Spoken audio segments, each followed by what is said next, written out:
Hi friends, ఈరోజు మనం review చేయబోతున్న సినిమా ఓ సుకుమారి. ఈ మూవీని చాలాసార్లు చూడడానికి ట్రై చేశాను, కాకపోతే షోస్ క్యాన్సిల్ అవ్వడం వల్ల ఇప్పుడు ఈ మూవీని చూడడం జరిగింది. తిరువీర్, ఐశ్వర్య రాజేష్ ప్రధాన పాత్రలో నటించిన ఈ village backdrop romantic comedy movie ఎలా ఉందో మన రివ్యూలో చూద్దాం. ఒక అమ్మాయిని తాకితే నిజంగానే కరెంట్ షాక్ కొట్టే విచిత్రమైన కాన్సెప్ట్తో ఈ సినిమా తెరకెక్కింది. మరి ఈ కొత్త ఐడియా ప్రేక్షకులను ఎంతవరకు ఆకట్టుకుందో చూద్దాం. మొదటిగా ఈ మూవీ గురించి నా ఒపీనియన్ చెప్పాలంటే, సినిమా స్టార్టింగ్లో మంచి ఇంట్రెస్టింగ్గా స్టార్ట్ అవుతుంది. Village backdrop, comedy, love story ఇవన్నీ కలిపి ఫ్యామిలీ ఆడియన్స్ను టార్గెట్ చేసే ప్రయత్నంగా కనిపిస్తుంది. ఐశ్వర్య రాజేష్ తన పాత్రలో చాలా న్యాచురల్గా నటించారు. తిరువీర్ కూడా తన పాత్రకు న్యాయం చేశాడని చెప్పాలి. ఇద్దరి మధ్య కెమిస్ట్రీ బాగుంది, కానీ సినిమా ముందుకెళ్లే కొద్దీ స్క్రీన్ ప్లే ప్రెడిక్టబుల్గా మారిపోయింది. కొన్ని కామెడీ సన్నివేశాలు బాగా నవ్విస్తాయి, మరికొన్ని సీన్స్ ఏదో బలవంతంగా నవ్విస్తున్నట్టు అనిపిస్తాయి. ఇక సెకండ్ హాఫ్లో ఎమోషనల్ సీన్స్ మరింత స్ట్రాంగ్గా ఉంటే ఇంకా బాగా కనెక్ట్ అయ్యేది. ఇక ఈ మూవీ స్టోరీ విషయానికి వస్తే, ఈ కథ తెలంగాణలోని ఒక గ్రామంలో జరుగుతుంది. యాదగిరి తిరువీర్ గ్రామ సర్పంచ్ కావాలని కలలు కనే యువకుడు. మరోవైపు దామిని, ఐశ్వర్య రాజేష్ చిన్నప్పటి నుంచి ఒక విచిత్రమైన సమస్యతో బాధపడుతూ ఉంటుంది.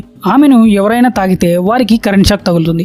ఈ కారణంగా ఆమెకు పెళ్లి జరగడం చాలా కష్టమవుతుంది. అయితే యాదగిరి ఆమెను ప్రేమించి పెళ్లి చేసుకోవాలని నిర్ణయించుకుంటాడు, కానీ ఆమె సమస్య గురించి అతని ముందుగా తెలియదు. వారి పెళ్లి తర్వాత నిజం బయటపడుతుంది. ఆ తర్వాత యాదగిరి ఎలా స్పందించాడు, దామిని సమస్యకు పరిష్కారం దొరికిందా, వీరిద్దరి ప్రేమ గెలిచిందా అనేది మిగతా కథ.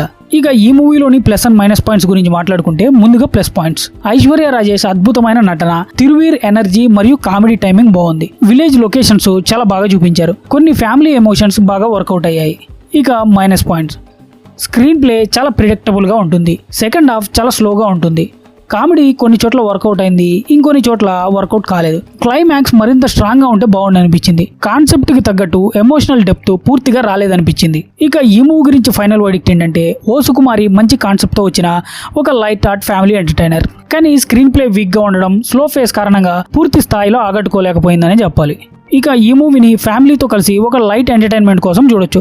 కొత్త కాన్సెప్ట్ ను ఇష్టపడేవారు ఒకసారి ట్రై చేయొచ్చు. ఇక ఈ మూవీకి నేనిచ్చే రేటింగ్ 2.5/5. ఇది కేవలం నా ఒపీనియన్ మాత్రమే. ఈ మూవీ మీరు చూసుంటే మీకు ఎలా అనిపించిందో కామెంట్ సెక్షన్లో చెప్పండి. Thank you for watching. జై హింద్.